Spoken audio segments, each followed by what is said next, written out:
عدالت نے income tax قانون کا سیکشن 4C بحال کر دیا۔ مقدمے کے قابل سماعت ہونے پر اعتراضات مسترد کر دیے۔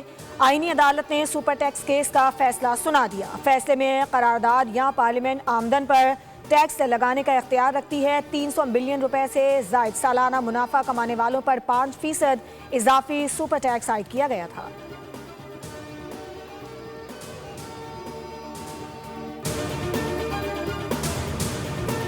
سانحہ گل پلازہ پر بھڑکتی سیاست پر پیپلز پارٹی کی کولنگ، ایم کیو ایم رہنماؤں سے لی گئی سیکیورٹی واپس کر دی گئی۔ مسلسل اختلافی بیانات پر گزشتہ روز chairman M Q M doctor Khalid Maqbool Siddiqui, doctor Farooq Sattar, Mustafa Kamal سمیت انیس قائم خانی اور اپوزیشن لیڈر علی خورشیدی سے سیکیورٹی واپس لی گئی تھی۔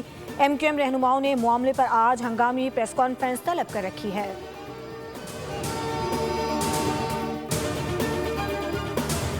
کراچی کے مسائل پر بات کرنا جرم بن گیا، سندھ حکومت ناکام حکومت ہے۔ رہنما ایم کیو ایم مصطفیٰ کمال نے بول ٹی وی پر ایک بار پھر کراچی کو وفاق کا حصہ بنانے کا مطالبہ دہرا دیا۔ کہا کہ وزیر اعلیٰ سندھ اور ان کے عہدیدار اپنی کوتاہی کو قبول کر چکے ہیں۔ ہم نے ہڑتال کی کال نہیں دی، صرف ظلم کو ظلم کہا ہے۔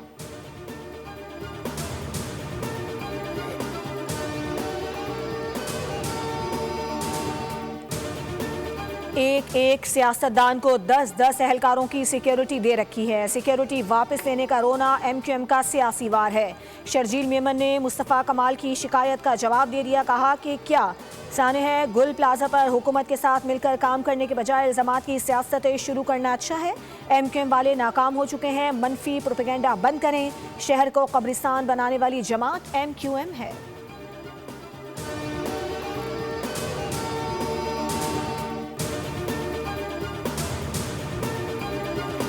اور وزیر دفاع خواجہ آصف کی زیر صدارت اجلاس میں توشہ خانہ کے انتظام میں بہتری اور شفافیت کی تجاویز پر غور۔ کابینہ کی خصوصی کمیٹی کا ایک اور اجلاس طلب کرنے کا فیصلہ۔ آئندہ اجلاس میں سفارشات کو حتمی شکل دی جائے گی۔